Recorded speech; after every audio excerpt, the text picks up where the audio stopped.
अहिंसा तीर्थ प्रणेता, अहिंसा तीर्थ प्रणेता, जय जय हो भारत गौरव राष्ट्र संत प्रमुख सागर।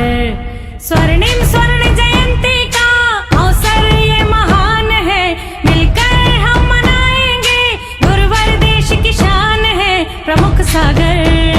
जय हो गुरुवर प्रमुख सागर, जय हो गुरुवर।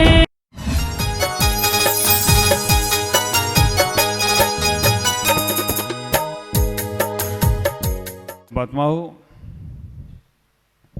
यह जीवन बहुत खूबसूरत है। यह जीवन बहुत खूबसूरत है, बस इसे समझने की जरूरत है।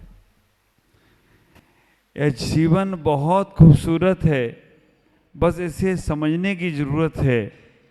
समझ लिए तो परमात्मा की मूरत, नहीं तो शैतान की सूरत है।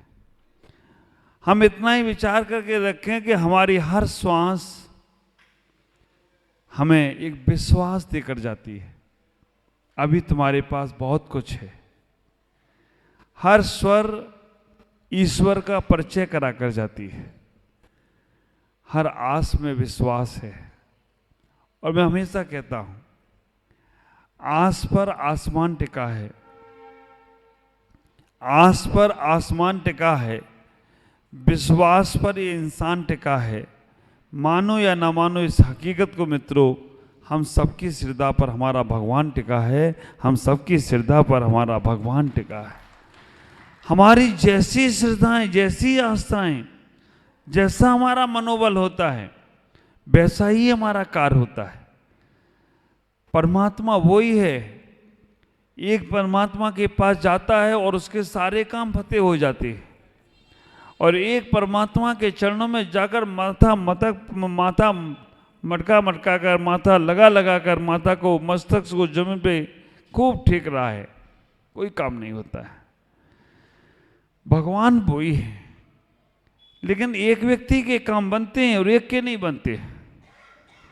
अभी मुझसे पूछ लिया हमारी माता जी ने कि महाराज, एक को कुछ मिलता है, एक को कुछ मिलता नहीं है। प्रेक्षा श्री माता जी ने पूछ लिया, एक को तो बहुत कुछ मिल जाता है, एक को कुछ मिलता नहीं है, ये पक्षपात क्यों होता है? ऐसा पक्षपात क्यों किया जाता है कि एक को तो सारी सुविधाएं दी जाती है और एक को कुछ सुविधा नहीं दी जा रही? कभी आपने विचार किया? पक्षपात वो नहीं कर रहे हैं गुरु, पक्षपात वो टीचर नहीं कर रहे हैं। पक्षपात तुम्हारा पुण्य करा रहा है, पक्षपात तुम्हारा पुरुषार्थ करा रहा है, पक्षपात तुम्हारी योग्यता करा रही है, पक्षपात तुम्हारी पात्रता करा रही है। हमें इतना ही विचार करके रखना है कि जैसे जैसे हमारी योग्यता बढ़ती है, जैसे जैसे पात्रताएं बढ़ती हैं, जैसे जैसे हमारे जीवन में हमारी योग्यताएं आगे बढ़ती हैं, वैसे वैसे हमारी उपलब्धियां शुरू हो जाती हैं। एक बात का ख्याल करके रखो, अकबर ने अपनी सभा में बहुत सारे प्रश्न पूछते थे और अक्सर सारे प्रश्नों के उत्तर बीरबल देते थे। अब बीरबल जब इतने होशियारी से उत्तर देते थे तो जो आदमी ज़्यादा होशियार होता है उसके दुश्मन भी ज़्यादा हो जाते हैं। जिस पेड़ पे फल लगते हैं ना, उसको पत्थर भी बहुत खाने पड़ते हैं। जो ज़्यादा समझदारी दिखता है उसकी आलोचनाएं भी ज़्यादा होती है। तो बीरबल के दुश्मन भी बहुत थे। अकबर की सभा में अक्सर ऐसे प्रश्नों को रखा जाता था कि जिसका समाधान ढूंढना मुश्किल हो जाए।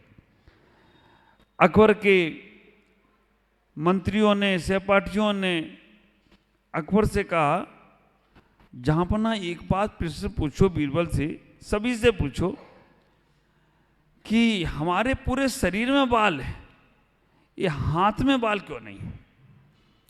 हाँ, आप विचार करके रखना, पूरे शरीर में बाल, नाक में भी बाल आ जाते हैं, कान में भी बाल आ जाते हैं, लेकिन आज तक किसी के हाथ में बाल नहीं आए। शब्द से पूछा गया। सम्राट ने पूछा सभी लोगों से, तो सारे लोग तो जैसे अभी आप मुंह ताक रहे हो वैसे सब भी मुंह ताक रहे थे कि बाल हाथों में क्यों नहीं है, पूरे शरीर में पीछे तक भी बाल, रोम रोम आ जाते हैं, यहाँ भी रोम है हर जगह, हाथों में हथेलियों में बाल क्यों नहीं। सबने हाथ खड़े कर दिए। तो सम्राट को भी मालूम था और बीरबल को भी मालूम था इसका उत्तर नहीं दे सकता। सम्राट ने पूछा, बीरबल बताओ ये हथेली में तुम्हारे बाल क्यों नहीं है। बीरबल तो तैयार बैठे थे। बीरबल ने कहा, सम्राट ये हमारी हथेली में बाल इसलिए नहीं है क्योंकि आप हमें इतना पुरस्कार देते हो ना, इतना पुरस्कार देते हो कि वो पुरस्कार लेते लेते मेरे हथेली के सारे बाल खत्म हो गए। तभी दूसरा एक और मंत्री बैठा था, उसने कहा, सम्राट पूछो कि आपकी हथेली में बाल क्यों नहीं है। पूछ लिया। बीरबल मैं तुम्हें पुरस्कार देता हूं इसलिए तुम्हारी हथेली के बाल खत्म हो गए, लेकिन मेरी हथेली के बाल क्यों चले गए। सम्राट आप इतना मुझे देते हो ना, आपके देते देते बाल चले गए और मेरे लेते लेते चले गए। अब तो जो कौतूहल हो गया। पूछ लिया सम्राट ने, अच्छा बीरबल हम देते हैं तो हमारे बाल चले गए और तुम लेते हो तो तुम्हारे बाल चले गए। ये सारे सेनापति, ये जितने लोग हमारे सभा में बैठे हैं, इनके बाल क्यों नहीं हथेली में। हाँ, समझ में आ गया क्या? आप विचार करके रखना, इनके बाल क्यों नहीं है। बीरबल ने कहा, सम्राट आप देते हो तो आपकी हथेली के बाल चले गए, मैं लेता हूं तो मेरी हथेली के चले गए, और इनको कुछ मिलता नहीं तो इनके हाथ मलते मलते इनके बाल चले गए हों तो कोई आश्चर्य की बात नहीं है, इनके तो मलते ही मलते चले गए। ख्याल करना, जहां पर ईर्ष्या और बेमनस्ताएं हैं वहां कुछ नहीं मिलता है ना, बस वो जल सकते हैं, उनके अंदर ईर्ष्या भाव रह सकता है कि उन्हें सब कुछ मिला, हमें कुछ नहीं मिला। और आप विचार करके रखना, जलती दो चीजें हैं, मोमबत्ती भी जलती है और अगरबत्ती भी जलती है। हाँ, मोमबत्ती जलती है और अगरबत्ती भी जलती है, और अगर मोमबत्ती और अगरबत्ती जल रही हो, हवा का झोंका आए, कौन बुझेगा? अगरबत्ती को क्या होगा? आप विचार करके रखना, जो जलता है ना, हवा का झोंका आएगा तो मोमबत्ती को बुझाएगा, और वही हवा का झोंका आया है तो अगरबत्ती की खुशबू चारों तरफ बिखेर दे, तो कोई आश्चर्य की बात नहीं है, क्योंकि जो महकता है और महकाता है वो अपने आप चारों तरफ फैल जाता है। हमें इतने ही जीवन में सोचने का प्रयास करना है। घर में रहो, परिवार में रहो, समाज में रहो, देश में रहो, जलना छोड़ दो, ईर्ष्या करना छोड़ दो, बेमनस्ताओं की भावना छोड़ दो, नीचा दिखाना छोड़ दो। हम एक बात का ख्याल करें, अगर हम किसी की टांग खींचेंगे तो क्या होगा? वो अगर कहीं उल्टा गिरा ना तो तुम्हारे ऊपर ही गिरेगा। और ख्याल करना, कोई मोटा ताजा हुआ और उसकी टांग खींचे तो क्या होगा? बेटा उठ भी नहीं पाओगे।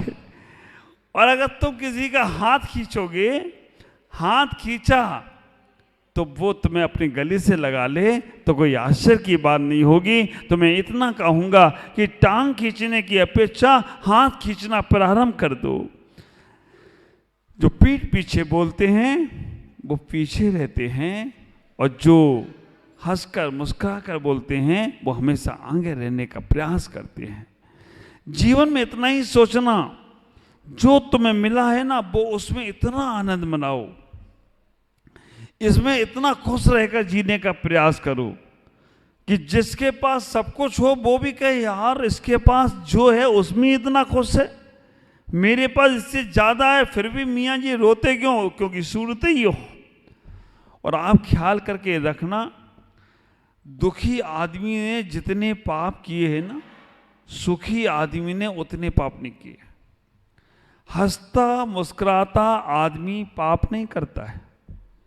उदास, गंभीर, जितने ये गंभीर हुए ना वो सारे पापी हुए। हमारे भगवानों के चेहरे देखो, सब मुस्कुराती हुए चेहरे, एक भी भगवान हमारे गंभीर नहीं हुए, हंसते मुस्कुराते।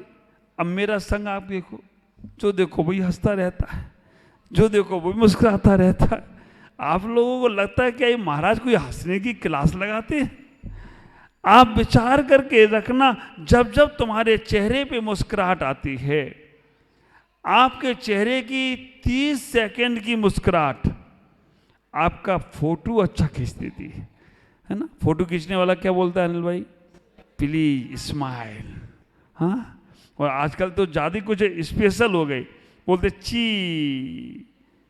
ची का मतलब क्या है? छी और ची फोटो खींच के देने में। हमारे ज़माने में मालूम क्या करते थे? हम जब छोटे छोटे बच्चे थे, फोटो खिंचाने जाएं तो वो कहता है ये देखो इसमें से कबूतर निकलने वाला है। अब कबूतर निकलने वाला उतने में तो उसकी फोटो खिंच जाती थी।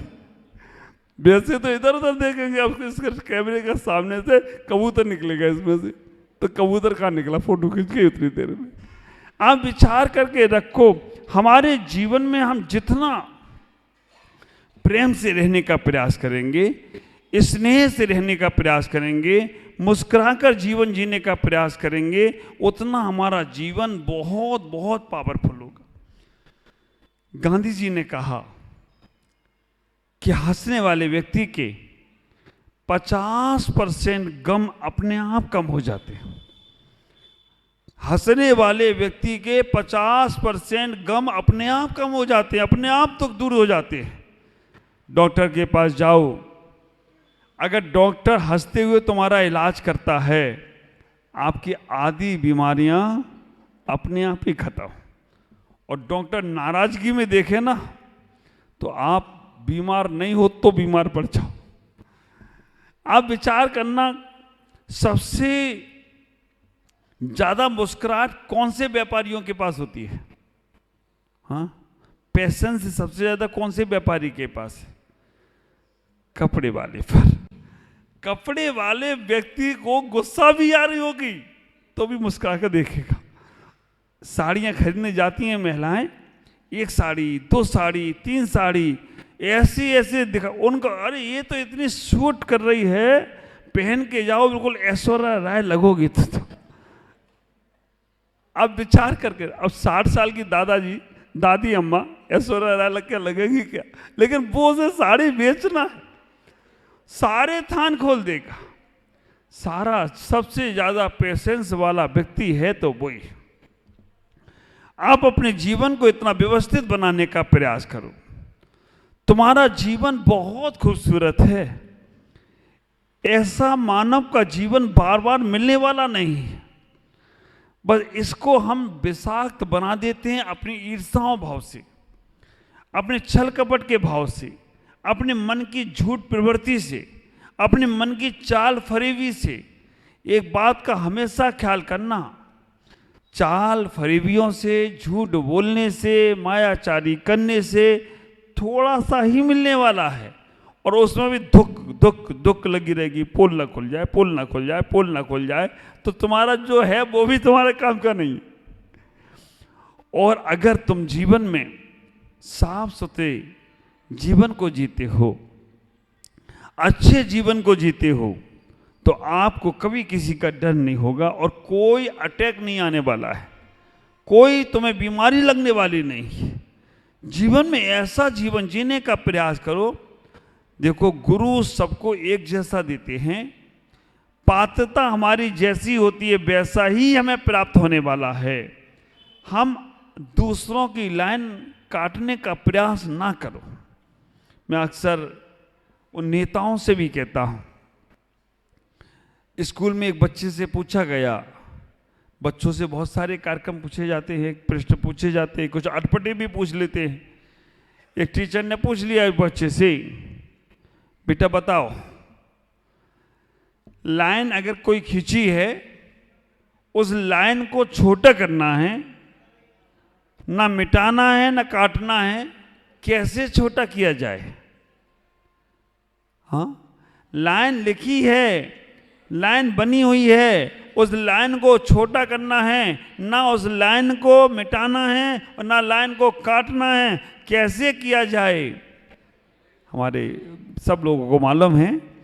उसके आगे एक बड़ी लाइन कर दी जाए। वो बैठी बैठी पीछे से भी पलक बोल रही है, छोटी महाराज बड़ी लाइन कर दो। आप विचार करना, सबको मालूम है। तो इससे तात्पर्य यही है कि अगर कोई व्यक्ति तुमसे आगे बढ़ रहा है, उससे जलो मत, ईर्ष्या मत करो, उससे आगे बढ़कर कार्य कर लो। अपने आप वो छोटा हो जाएगा और तुम बड़े हो जाओ तो कोई आश्चर्य की बात नहीं होगी। जीवन में मुस्कुराकर ही सब कुछ पा सकते हो। जीवन में मुस्कुराने का वरदान केवल और केवल इंसान को है। आपने कभी देखा कोई जानवर हंसता हो? गधे को देखा कभी हंसते हुए? गधे नहीं हंसते। कोई भैंस को देखा हंसते हुए? भैंस नहीं हंसती। आप लोगों को हंसना आता है? महाराज हंसने के लिए लाफिंग क्लब में जाते हैं। आप विचार करके रखना, आज का आदमी ऐसा हो गया है कि हंसने के लिए दम लगाना पड़ता है। हंसने के भी लिए उसको इतना सोचना पड़ता है कि हंसूं तो बगल वाला क्या सोचेगा। और आप विचार करके रखना, मैं अक्सर बोलता हूं कि जो जीवन में हंसता है, मुस्कुराता है, उसका जीवन हमेशा मुस्कुराते हुए, हंसते हुए जीवन को आनंद मिलता है। हमें हर जगह नहीं हंसना। नहीं तो मैंने कहा था एक जगह, हंसने वाले का जीवन, मुस्कुराने वाले का जीवन बहुत अच्छा होता है। 2-4 दिन बाद देखा मैंने, एक लड़का आ गया, हाथ पैर टूटे थे उसके, माथा भी फूटा था, लंगड़ा के चला आ रहा था। मैंने पूछा कैसे हो गया? बोला महाराज आपने कहा था हमेशा हंसना चाहिए, मुस्कुराना चाहिए। चौराहे पे मैं खड़ा था, वहाँ से 4-5 लड़कियाँ निकली, उनको देख के मैं मुस्कुराया। उनने ये दशा कर दी महाराज। हर जगह नहीं हंसना, नहीं तो मालूम पड़े कि तुम हर जगह हंस रहे हो। सासू माँ गुस्सा कर रही हो, तुम करो ही, 2-4 और लगाएगी जोर से। पिताजी को आए गुस्सा और बच्चा करे हूँ, तो क्या होगा? ये हाई हूँ में तुम्हारे हाथ 4 पैर टूट जाएगी। हमें इतना ही विचार करना है। हमें अपने जीवन को बहुत आनंद से भरकर जीने का प्रयास करो। ये छोटा सा जीवन है। छोटे से जीवन में तकरार किस लिए? रहते हो दिलों में तो फिर दीवार किस लिए? जो लोग तुम्हारे दिलों में रहते हैं उनके लिए दीवार उठाने की जरूरत नहीं है। हम अपने जीवन को बहुत आनंदित बनाने का प्रयास करें। आदिनाथ जयंती आ रही है और आदिनाथ जयंती का मतलब है हमारे प्रथम तीर्थंकर, जिन्होंने हमें हर कलाएं सिखाई हैं। आदिनाथ भगवान ने, प्रथम तीर्थंकर ने हमें क्या क्या नहीं सिखाया। एक ऐसे तीर्थंकर जिनका जन्म तीसरे काल में हुआ, जिनका जन्म भोग भूमि में ही हो गया। जगन भोग भूमि के समय पे उनका जन्म हो गया और उन्होंने ही वैसे जब उनका जन्म हुआ था उसके पहले चारों तरफ भोग भूमियां थीं, कल्प वृक्ष थे। 10 प्रकार के कल्प वृक्ष होते हैं। 10 प्रकार के कल्प वृक्षों से जो मांगा जाता है वो मिल जाता है। ख्याल करो, वस्त्रांग, भोजनांग, आभूषणांग, 10 प्रकार के कल्प वृक्षों से जो मांगा गया वो मिल गया। लेकिन जब तीर्थंकर आदिनाथ भगवान हुए, मां मरु देवी के पुत्र, नाभि राय के पुत्र, 4 पंक्तियां मैं अक्सर उनके लिए बोलता हूं।